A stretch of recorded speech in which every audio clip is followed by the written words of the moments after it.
Before the intro music begins, I'd like to express my gratitude to all the listeners who have subscribed and listened to Startup Anthology podcast. The aim of Startup Anthology is to celebrate and share the stories and experiences of startup employees, and is not meant to reflect any opinion or comment about any particular company. Our goal is to create a community centered around the unique working culture of startups.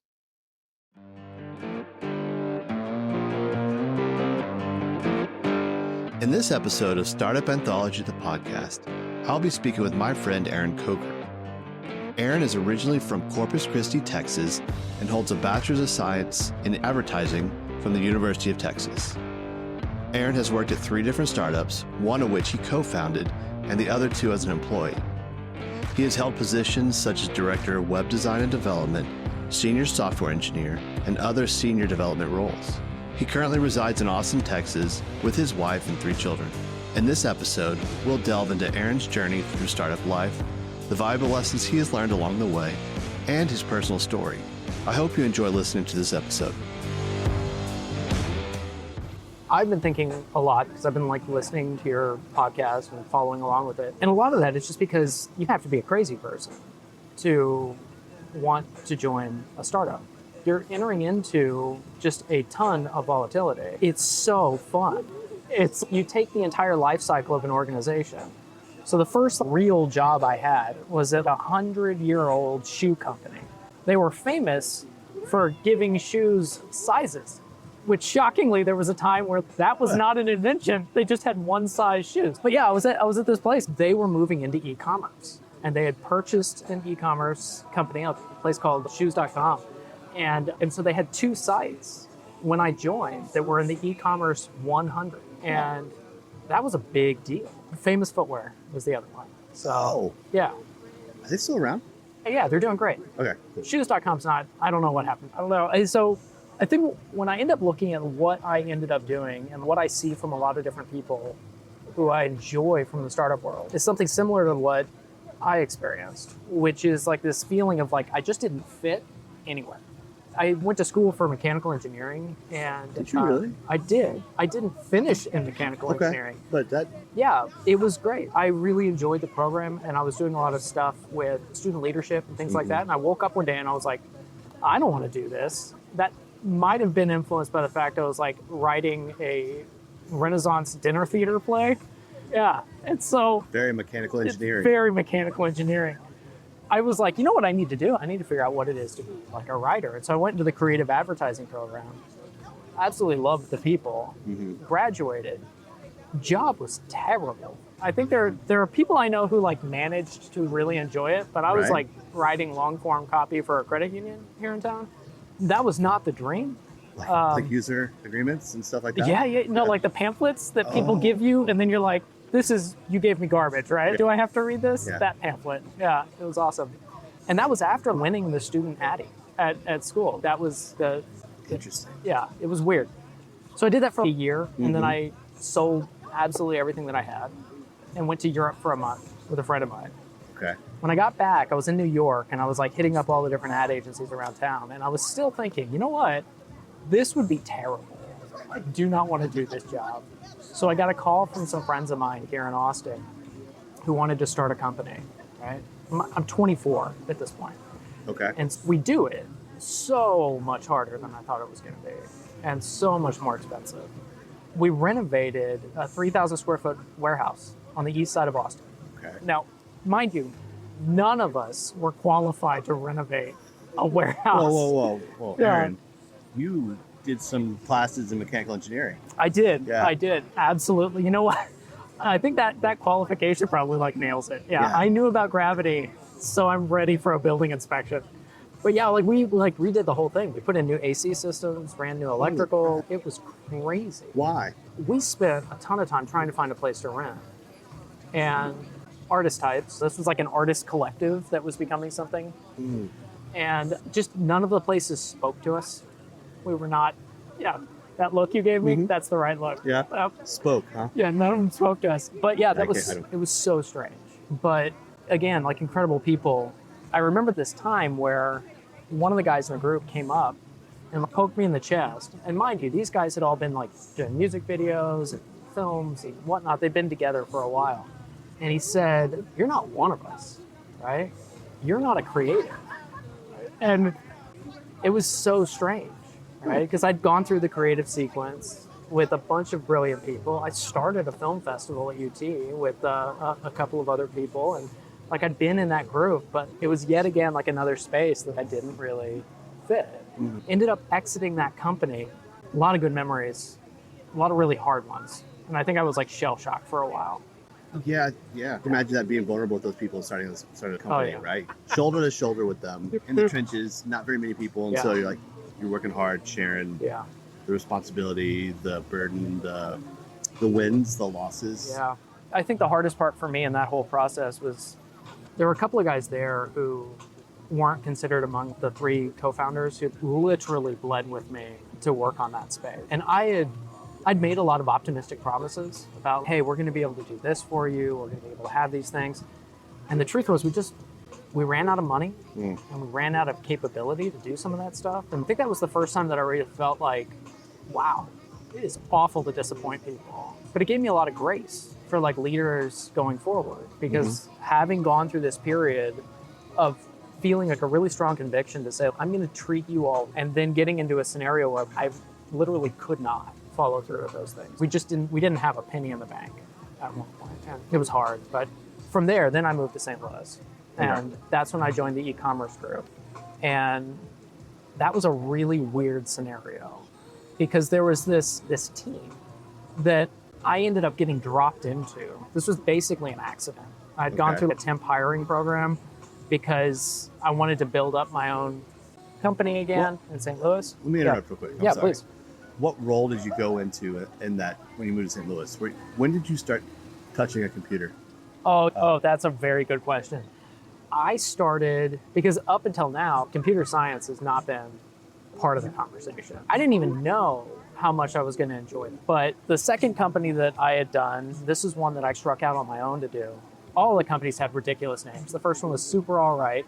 The second one was Floating Heads. Okay, wait, you are from Texas, South Texas. Yeah. You went to school in Austin.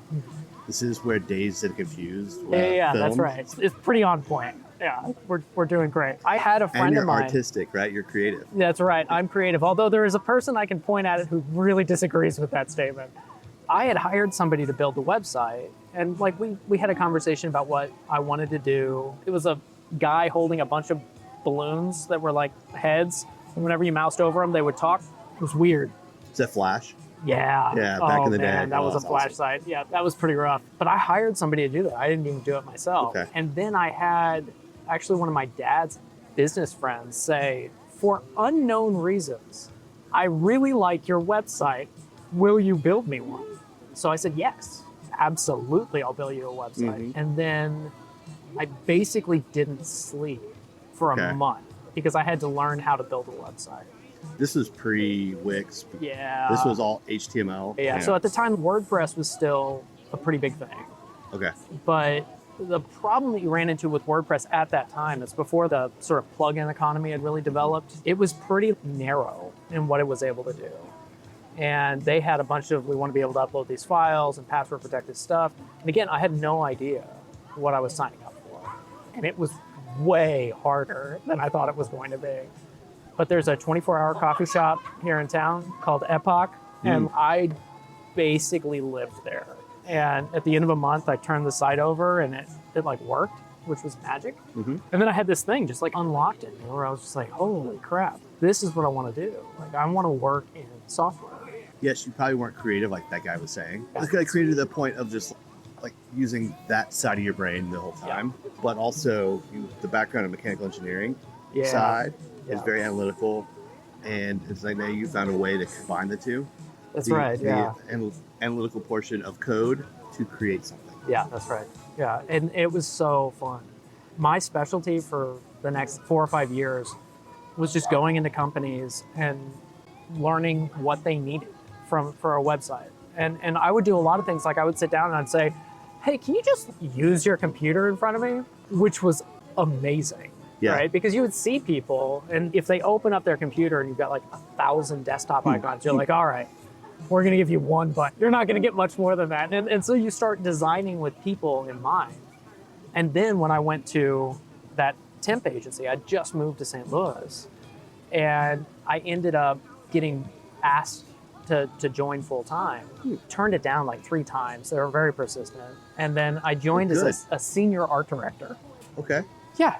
And then about 3 months later, I was managing the software development team. That doesn't surprise me. Yeah. Like that's Ehren. It was really interesting. But this team that I joined on, one guy only wore a Batman hoodie to work, just solid black and yellow, and he would usually wear it with the hood up in meetings. Did he wear shoes? Yeah, he definitely wore shoes. Yeah. And then there was another guy who would do a lot of side hustles at night, would literally fall asleep. You would hear, he had a little cubicle, and he had some stuff he would prop up next to his cubicle so that the sun wouldn't get in his eyes while he was sleeping in his desk. But it was like this forgotten team inside of a 100-year-old shoe company. Yeah. So we got to build a whole new team. And it was incredible. The most incredible part of that we had a couple of hires really early on that I got to bring on board. People, and I don't know how we got them, but they were so great. And we would spend every lunch just like talking about how are we going to make this better. And by the time I left, which was I spent a while there. I spent 8 years there. By the time I left, I'd been a manager. At one point, I was the director of web design and development. And I moved back into a senior development role, which is like a thing that I do. I had these great friends, but then we pitched a project that was an RFID reader that would synchronize with a tablet. And we put these RFIDs on shoes, and you'd put the shoe on this platform that we designed. We had a 3D printed. I designed my first circuit board on this thing. And you would put the shoe on there, and it would bring up all the information in that store. Here are all the sizes available in the store. We tied it in with all the recommendations that would happen online, because the online recommendations were pretty rich. And then we could tie that to what of these recommendations are in the store, and then what stores nearby might have your size if we don't have your size. And so it was like, we were trying to bridge this like digital physical divide. I pitched it. That was like another one of those experiences where we had scheduled the pitch before we had a working prototype. And within the company? Within the company. Okay. So we pitched it to the VP of software, and I stayed up all night and then went straight from there into the pitch. And we got internally funded, just me and my buddy AJ. And It was incredible. And about a month after that, I competed in a hackathon in St. Louis that was like this big hackathon. They had a total of $1 million in prizes. Okay. And it got a pretty incredible turnout. And did you do something related, or was it? No, this was totally different. This actually was like a homelessness hackathon, which was like, I'd consider it an ethical gray area, to be honest, because it was a lot of money to try to solve homelessness. But they gave it to the person who hacked it. Right. Yeah. And you're like, because hackathons, they produce really interesting ideas, but they produce prototypes, right? And something that's not scalable. It's a pretty expensive prototype when you could put that to something else. But my team won grand prize there. Yeah, I think we walked away with somewhere between $350,000 and $400,000 as a team, which was like, how many people on the team? Unbelievable. There were 5 of us. You split it, or yeah, even split. Nice. Yeah, so it was really amazing. One of the girls on the team was able to pay off all her student loans, and I think it reset a lot of us. One of the guys went to Uber as a designer after that. He's incredible. What a talent. And I think it just shaped our vision. And I'm fresh off of this hackathon thing. I'm sitting in, because this shoe company, they had their own lathes. Like, it was the wildest contraption I've ever seen. Like a lathe, right? Yeah. So they had this room in the back that was no longer used, where they would make the lasts for shoes to wrap them with leather and do prototypes in this area. But it was like literally gathering dust. And it was these big machines. After we got funded, they just shoved us into that room because we were putting together electronics and they needed to do something with this. I'm fresh off of this hackathon win, going through this self-funded thing where I can already see the end of it, right? They're going to wind down the program before we've even gotten it into stores, because Honestly, I think it was too risky.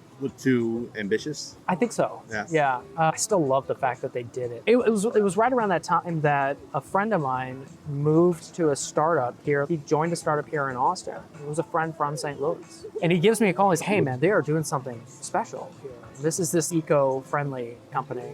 And I interviewed with them, did another all-nighter to get ready because they have a take-home assignment. And I had been putting it off. And around 8 p.m. the night before, I was like, I should probably do something. Procrastinator? Yeah. Yeah. I think it's that we had just finished remodeling this house. We had some incredible friendships. And Oh, you didn't want to go. I just wasn't sure. Yeah, right? you're looking for an excuse. And at the same time, it was one of those things where it's like, I'd rather have somebody say, hey, come join us, than not even get that opportunity. And I think it was around like 8 o'clock the night before that I was just like, yeah, I want them to see what I can do, and I want to be invited. And yeah, it went well. There's a FOMO with people in startups. It's like fear of missing out on something. You're not even in it yet. Yeah. You're like, oh, they need to like me and I need to go hang out with them. Yeah. And there's also a FOMO of some sort. Yeah. It's this really special thing where you say, if they do change the world in the way they want to change the world, don't you want to be one of the people doing it? Yeah, It's why like, not? Absolutely. Yeah. Sign up for that. We're no Eeyores, right? Yeah. The world, my tail fell off again. We're always Yeah. Tigger trying to go out there and Oh, absolutely. It's just, I think you have to have a sort of rugged optimism. The term at that startup was buoyancy. But we need people who are buoyant. Imagine like a pool float just being pressed underwater. You want it to pop back up to the surface, right? You want people who, like, their default mode resilient. is resilient and optimistic. Because if you're not, when you're in a space where you're trying to invent something new, the vast majority of times you're just going to fail. And you're going to fail a lot. Most startups that have really made it, they had to go through a bunch of iterations internally of, I thought I was going here, but I ended up going here, right? Quick pivot. Yeah, you have to be willing to pivot without sitting there and saying, oh no, my one idea failed. Because the truth is, anybody will tell you this. Anybody who's ever tried to start something will tell you this. Ideas are cheap. Anybody can have an idea. There was a period where, I don't know, I think it was like get rich quick app fever. I would get like once a week, maybe once every 2 weeks, I would get somebody asking me to build an app for them.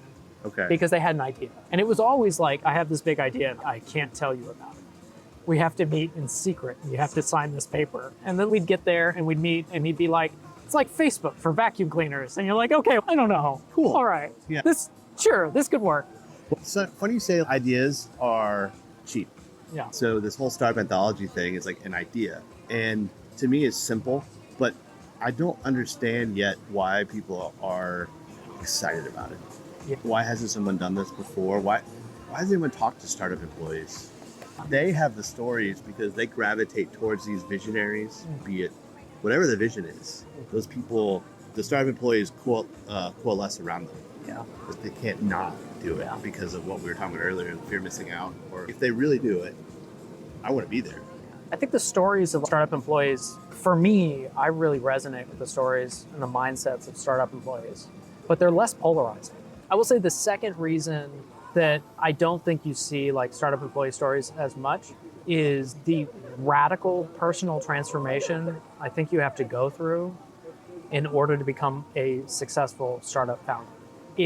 Well, why not the employee though? I think the employees do it too, but I think that it's more tempered, right? Because every startup founders typically are people that are able to be followed. And you have these people who are willing to like pick up their tools and follow someone and put sweat equity into an idea and into a vision. And I think that just putting your sweat and your time and your energy into something doesn't require the sort of headstrong bravado that I think is required for CEOs. I think it's different. You're right. Headstrong might not be the right word. Because I think they're headstrong. You cannot give up. Well, you have to persevere through it. Yeah. You have to, I think they're all headstrong because everyone's passionate about it, right? So passion is what it's all about. You don't want someone just coming and clocking out, going home. They have to live and breathe it. Yeah. But when you live and breathe something, that opens you up to vulnerability and opens you up to a greater disappointment if something doesn't work. Yeah. So I think because of that, people don't like to share their pain. Yeah. That vulnerability, like, because they're showing that I'm strong every day. I've said this to a number of people, but I think every startup will break your heart. I'm not saying that's a bad thing, but you're going to join for a vision and it's going to grow to a place. If it succeeds, it's going to grow to a place where it changes fundamentally from the seed that it was when you were there. And your role's going to have to change. I think you talked a little bit with Justin about that, how you have to go from like a generalist to a specialist. Yeah, that's a big thing for Startup Anthology is for people to realize that. Yeah. Because when you are low number employee, the first 25, and the hierarchy is flat, yeah, you create a personal bond and relationship with everyone. Yeah. Everyone knows everything. There's no secrets.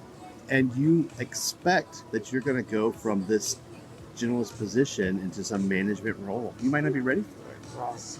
And maybe the company doesn't need it either. Yeah. And so when it doesn't happen to you, you get disappointed because that expectation wasn't set at the outset.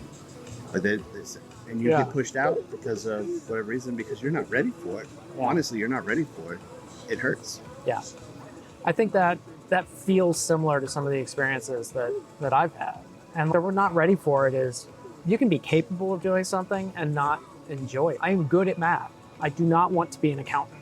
I would not enjoy it. And that's not to say that is a fine profession. I just can't do it. There is something in my brain that I sit down and I'm like, I don't know about this spreadsheet. Can I automate this? But yeah, so I think you have the startup that grows. You also have the startup that fails, right? Like that happens more times than not. Oh yeah, it happens more times than not. The very first time I was at a startup and there was a day, I had just moved across the country. My wife was 8 months pregnant. Same time pregnant. zone. I don't know if you could say across the country. If the Midwest versus Texas, when we moved, my wife was like 7 or 8 months pregnant. That was probably not a great decision or a time to move. Did you make her carry everything heavy?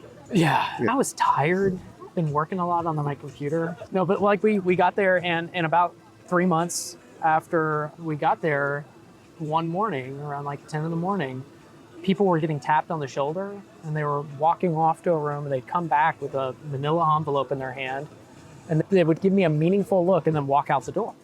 And by around like 11:30 or noon, a third of the seats were empty. And I'm freaking out. And that was the first time that I was part of a layoff. And I think what's hard about it is it's necessary. It's necessary because we want the business to succeed. And at the same time, you're told you have a job and now you don't. You're told you have a mission and now you don't. Oh, okay. This is not a paycheck that people are signing up for. It's a vocation. And like the people next to you, they're the ones that you're relying on because you're always going to be lean. Like until you get like just a pile of money, you're going to be so lean that there isn't going to be a lot of like blood to squeeze out of that stone. Well, and then we don't want to be there if there's a whole bunch of resources either. Yeah, that's true. You're right. Like I desperately want to be essential wherever I am. I don't want to imagine if I don't show up this week, everything will be the same. That seems devastating. But sometimes I do. Yeah.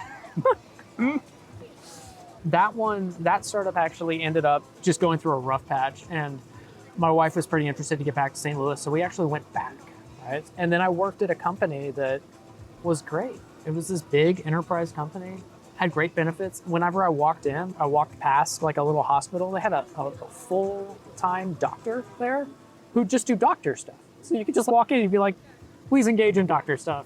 Take my blood. Yeah, take my blood. That's what I need. And it was really good. And it did not scratch that itch.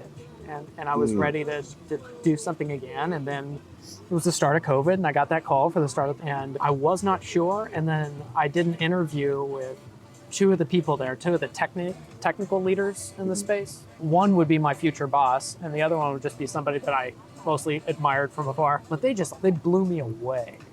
These guys, the way their brains worked, the way that they talked about this thing, there was a magnetism there that you thought, okay, I've seen people who talk and I've seen people who like do. These guys did stuff. still to this day, the guy who ended up being my boss, I have never worked with a more capable human being in my life. Like, bar none. He also didn't like really sleep at that time. Got a lot of messages, 2 a.m. If you put a margarita in this guy, he'd code all night and he'd be sending you Slack messages. I had to mute my phone at midnight just so that I could sleep. A little bit, yeah. But you did the same thing, right? I did, yeah. You were I did. making that guy's website. Yeah. Yeah. It's true. So what major lesson did you learn in this experience? Yeah. What did you learn? That's a really good question. A couple of things. Day one, right? I think you have to expect that whatever you're doing, you're trying to do something brand new. And you can't expect that it's going to work the same way that everything else you've done is going to work. So when I went to the big enterprise company, in week 2, I was like, fantastic. I know all of your architecture. I know how to work in this system. I can be very effective. Because it was all like pieces of things that I'd already done, just put together in unique ways. But you go to a startup, and stuff like, oh, I've never seen that before. I've never thought about a problem that way before. And I think that the first thing is you have to give yourself a window of time to just be the dumbest person in the room. Just ask every question you can, because the thing that you're trying to shortcut, everybody's there to get something done. It is not about your ego. It is not about whether or not you know something. There are no cards that you need to hold. If you have a question, you just ask every question you have. That's true. Everyone that I've worked with so far is that questioning attitude. Yeah. And it's not just what do I need to do. Yeah. It's what I need to do. Why are we doing it that way? Yeah. How have you done in the past? Why does this work this way with that?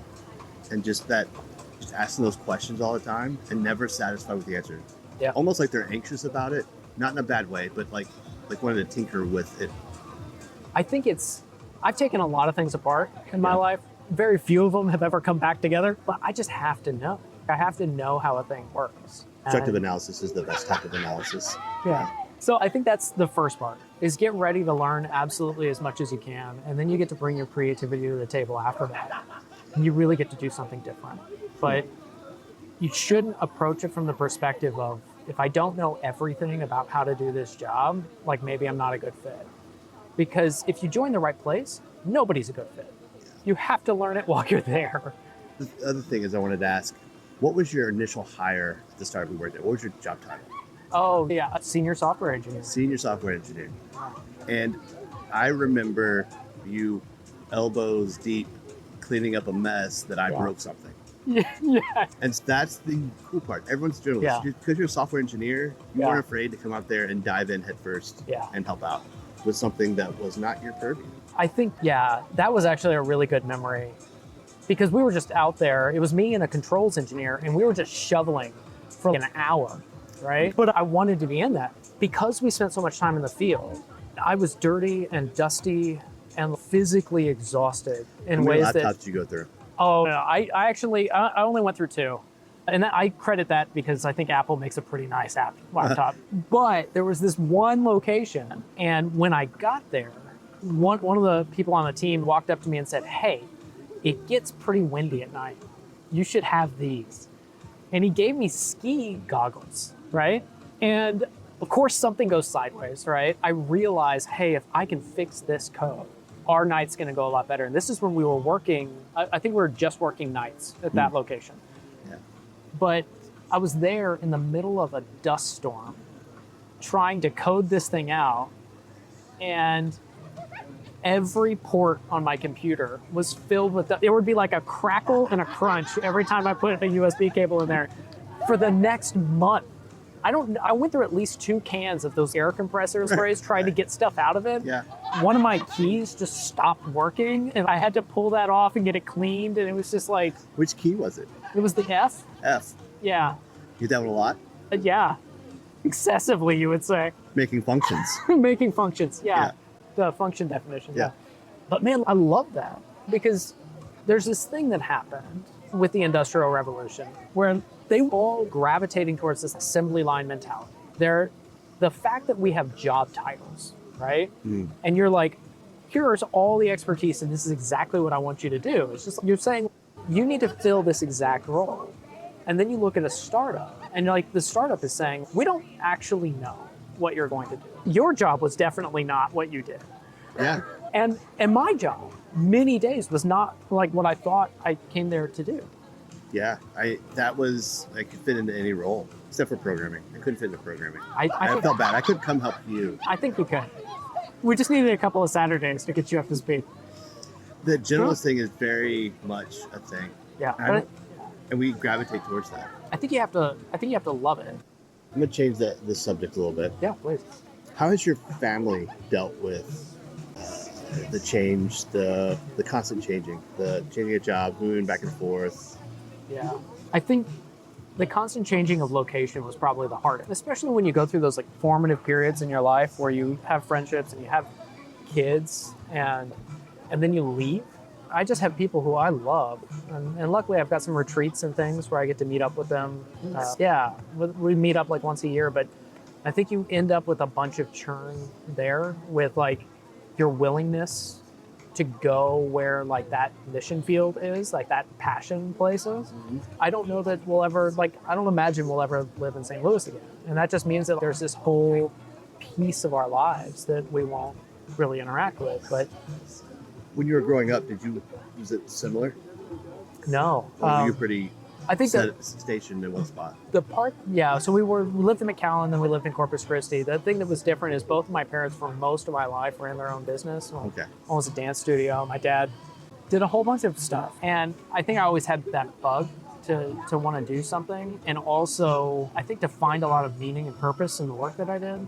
That's the other part that's been challenging, because my wife is like in this catch-22 place. Well, if I am not working on something that I really care about, I'm just sad. I'm just like a lawnmower sitting outside with no gas in it.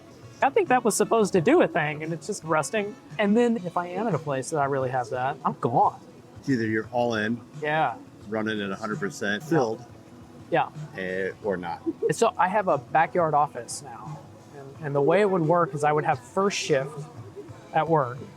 And then we'd have dinner as a family. I'd read some stories, put the kids to bed, and then I have second shift. And then I go to the backyard office, and depending on whether or not we were running 24-hour shifts or like what was going on, I was back at it until like basically I couldn't see straight. And I'd pass out and do the whole thing again. Do you have a futon out there or something that you could take a nap on, or did you actually make it back in his house? No, I did have a little couch, but one whole wall is glass. And I think that's what helped keep me awake most nights, because if you're in the darkness and one whole wall is glass in a little shed that you're in, Mm-hmm. the Slender Man's going to show up at some point. And so you've just got to be like awake and ready for that. No, I was not going to sleep out there. Yeah, I can see I that. hope not.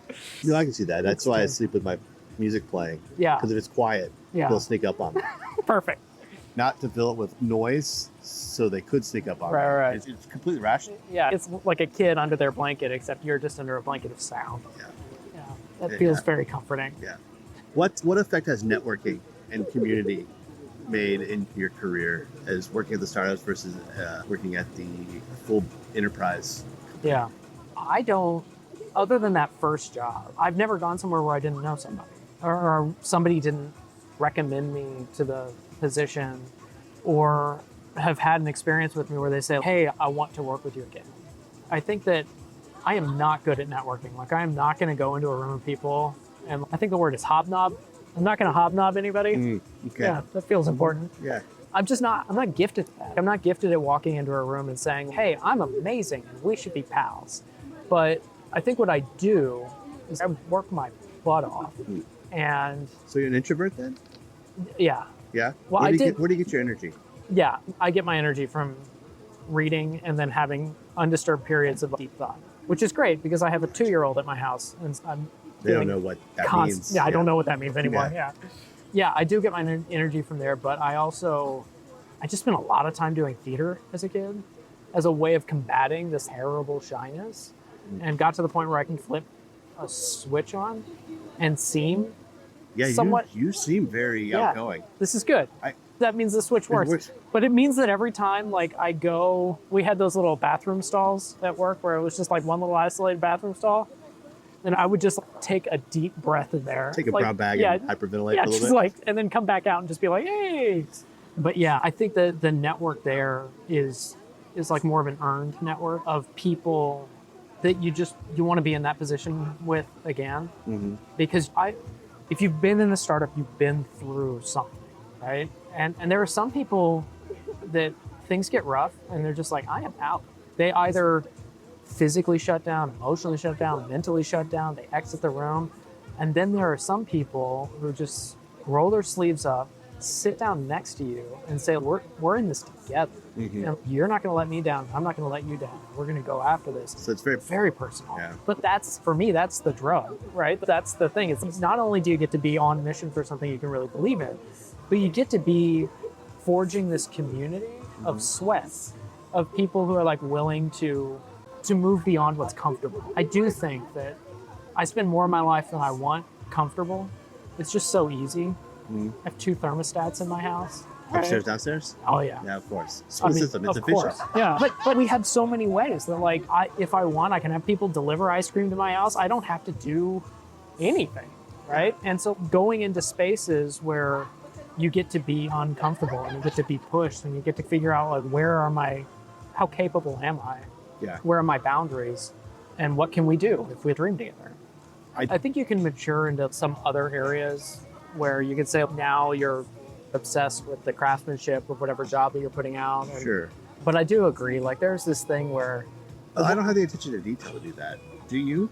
I have grown that attention to detail. I don't think that was there for a long time, but one of the things that I did get over the course of my career, I try to surround myself with people who are better than I am. Oh, I'm like desperate to find people who, when I work with them, I come away and I'm like, oh man, I learned something. And I think that's pushed on that sense of craftsmanship for me, where now I find more delight in building like a good architected system rather than just a functional system.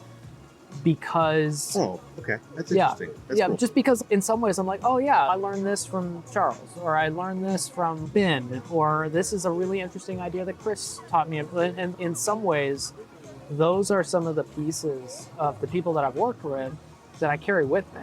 I carry their sense of passion and craftsmanship, and then I get to have that as part of my like growing bucket of tools. Do you ever feel imposter syndrome? 100%. Yeah. What way? Yeah. So that thing that I was saying earlier where be willing to just ask questions. I'm at a point in my career where at least I started a new job like 5 weeks ago, right? I cannot count the number of times somebody has said, I'm sure you know that already. And like, maybe. Yeah. Mine's, Yeah. And then 2 weekends on the internet learning about that. That's exactly come right. Back in. I do know about that. Yeah, I do. I know about that now. But it's that thing where because you have a reputation and then everybody has expectations of you, and you end up with these nights where you sit down and you say, wow, I should be a lot better at this than I am. But I don't think that's the job. I think the job is like being willing to figure stuff out. But so I did not, because I didn't go to school for computer science.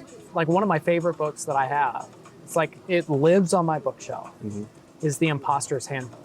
Okay. And it was written by this guy in Silicon Valley who also did not go to school for computer science.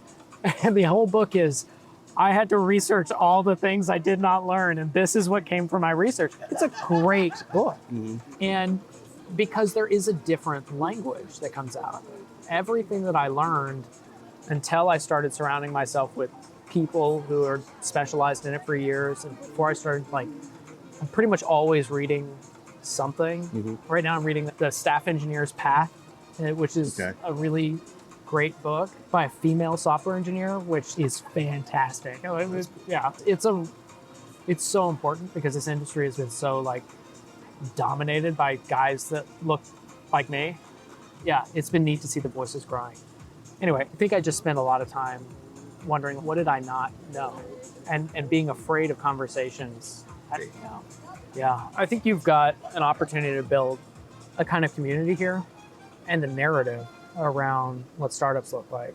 And that thing that I was talking about, how every startup I think will break your heart at some point by either growing into something new or dying. There are a lot of people who carry their wounds really vocally in this community. Okay. But don't carry that, but wait, there's a really cool story here. they're still going to call their friends that they met the next time they have a big project. They're going to be like, hey, come join me on this project. They're still going to want to meet up. They're still going to, in their quiet moments, in my quiet moments, I'm going to be thinking about some of the friendships that I forged in these times. And if you forget about that, if you forget about all of the stuff that draws you back into this, I think you're missing like a huge thing. It's if you run into somebody and all they do is complain about their ex-girlfriend, but they never talk about what it felt like to be in love, there's something super backwards there, because you would not be this angry if you didn't find something that you loved and lose it. Yeah, I 100% agree. Yeah. And this new term that I just learned from him is called recency bias. And recency bias is making a decision, biasing your decision on something of the most recent information you have, not taking into account everything else. And so when someone breaks up with their boyfriend, girlfriend, that's the most recent thing they have. And so they default on that negative. And one thing I did raise was like, that's why people don't want to share, because they're at the end of the work relationship. Yeah. And those are the hardest stories. The ones at the beginning when it was fun, those are the coolest stories. Oh, it's so cool. Those are the easiest ones to talk about, and those are going to share. But it's very interesting that you brought up the same thing. So that means that we're on the right track. Yeah, I feel it. And part of that is also, we talked a little bit about some of the people, because you really do meet some characters in this, and you meet some of those like visionaries.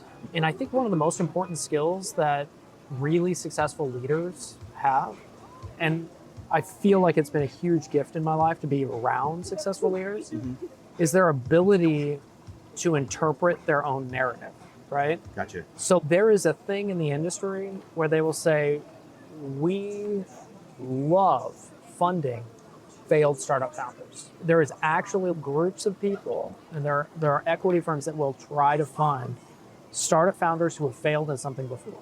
But it's contingent on how do they paint the picture of that failure? Like, how do you rebound from it?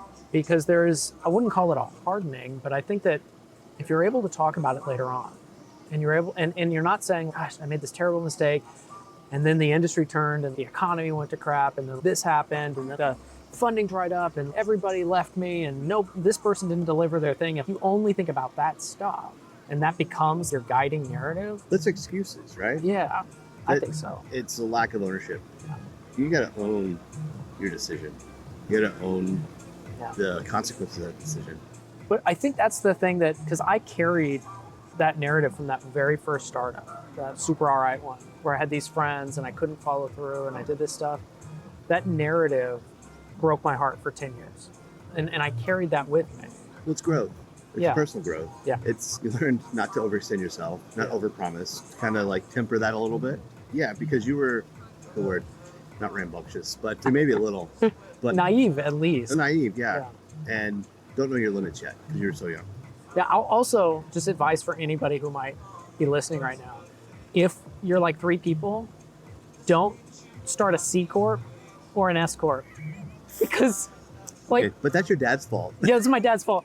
But because you don't need that paperwork in your life, especially if you're 24 and you hate paperwork, like... And board meetings. Because you have to sit on every seat of the board. Yeah, and then, but if those board meetings were ridiculous. That felt like gathering around a Monopoly table and then trying to have adult conversations and then documenting them. It was absurd. Anyway, not recommended. I don't know if you're ambitious. I think that was the thing. It's like temper your ambition. Yeah. You were like, I can do it all. You had that Superman complex that we all have. Yeah. There's a phrase that I really like. It's, we did this not because it was easy, but because we thought it would be easy. We did this not because it was easy, but because we thought it would be easy. Exactly. Okay. Yeah. It's amazing how a fairly clean, simple idea, and you get into the details, and those can be hard. I, at this point, have people who I would consider good friends who are millionaires several times over from just being in this environment, starting their own company, being in a startup at the right time, making that thing work. And I also know people who have tried to do the same thing and have come out of it just devastated. That didn't end up getting to be their story. But there's a big but with that. It is. Both sides. The but is I don't call it the ancillary benefit. I think the money is the ancillary benefit. I think the prime benefit is the network, the connection, and the community. Yeah. I mean, humans are made for community. Yeah. We're not supposed to live in isolation. Yeah. In fact, we'll go crazy if we live in isolation. Even the introvert has to get out every once in a while. I can confirm that. And does a really good job at it. Sometimes the extrovert needs to go and take a nap. Yeah. For whatever reason. I've got a shed in my backyard if you ever want to take a nap in that. It's great. But what about the Slender Man in the glass? No, don't worry about it. Yeah? Yeah. It's going to be fine. But we're made to be in community. And I think COVID has shown us that because we got out of community. Yes, we were still online. Oh, man. We did a virtual dinner with 3 other families about a month into COVID. That was the weirdest. That was weird. Just basically sitting in front of a video camera, eating. And different. And talking to people. Or did y'all coordinate the food? Oh, no, we did coordinate the food. Did you? Yeah, one of the girls dropped off gift baskets of dinners for all of us. That was really great. The only way I made it through COVID was having a major accident that kept me from doing more stupid stuff because of like how much I need to get out and be around people. Yeah. It's the only way that I think I made it through there because I had to stop. Yeah, that's wonderful. Yeah. But that again, back to the networking thing, I think we crave it. Yeah. Whether introvert, extroverted, or people outgoing or not, we just crave the community and the connection. Yeah. There have been, in that warehouse that we remodeled on the east side, there was a day that I took some friends of mine there. They were jackhammering the floor in order to refloat the concrete in there. There's another startup that I was at where we had purchased this giant warehouse. I think you remember we got on our one wheels and went through there. That's what caused that accident. Not the accident of COVID. Yeah, I did break my collarbone. So well, I remember that was by not the way. Great. Yeah. I get a call on Sunday afternoon after church. Yep. Sitting there, Ehren calls and is like, "Hello, friend." And I was like, "What are you doing, Ehren?" What does it feel like when you break your shoulder? And I'm like, if you have to ask the question, it's probably broken. It's probably broken. And it was. But if you look at it, we had this moment where there was that empty warehouse that was like a staging ground for something incredible, right?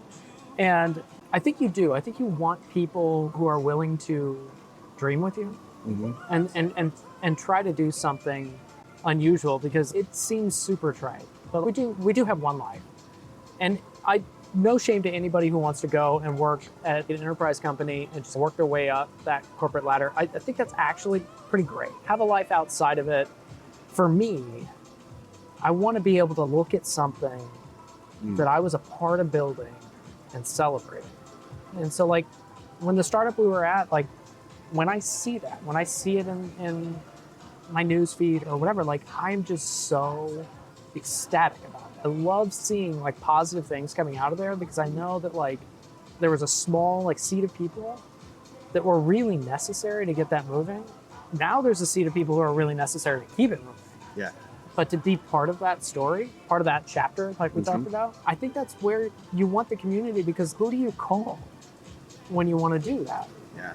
And how do you know when you've got the right people to go and do something? I think these startups are rocket ships, right? And they're moving so fast. And tensions are high and the expected output is really high too. If I have one regret from the recent history, it's that I didn't go and find mentors and people who could help me navigate this incredibly rapid transition because I was still in St. Louis. The kids were losing their minds in the house. And so I started working out of the garage and I had the windows open because it was not comfortable outside. And I'm in this garage and it's not refinished, right? I've just put a desk in there and I'm sweaty. And then I'm being told, hey, I'd like to promote you to head of software. And I literally turned the camera around and I'm like, there's a weed eater 5 feet from me. It's my coworker. What are you doing? What is going on? And so, but it just kept moving so quick that imposter syndrome would kick in really easily. And it shouldn't.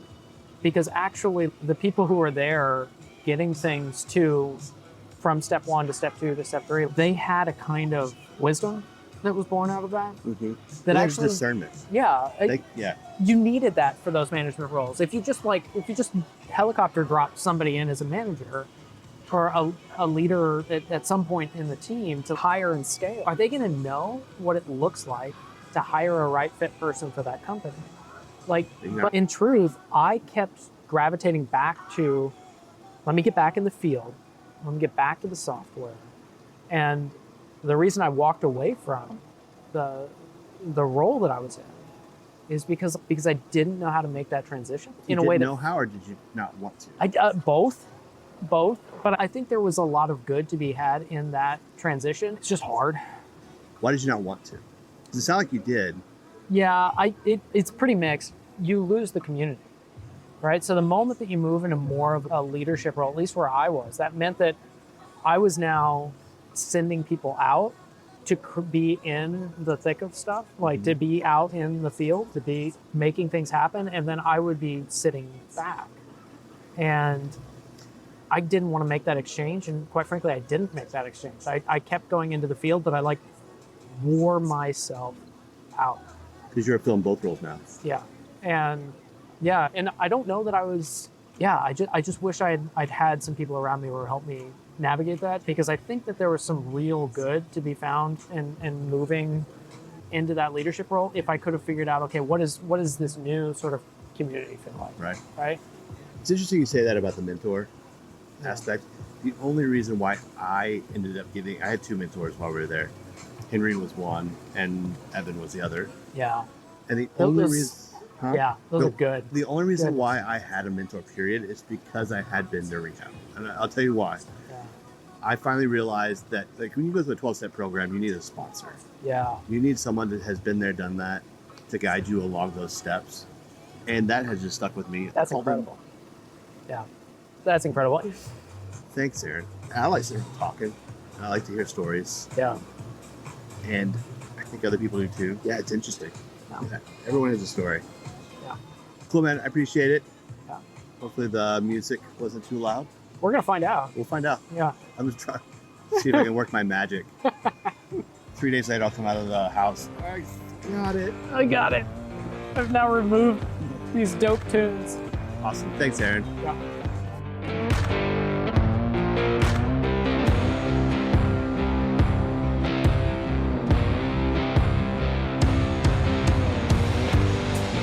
Thanks for listening to another episode of Startup Anthology, the podcast.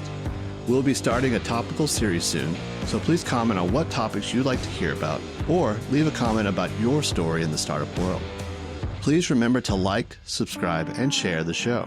Join me next time for another episode in which we will talk to more people who have worked in startups and learn about their unique journeys.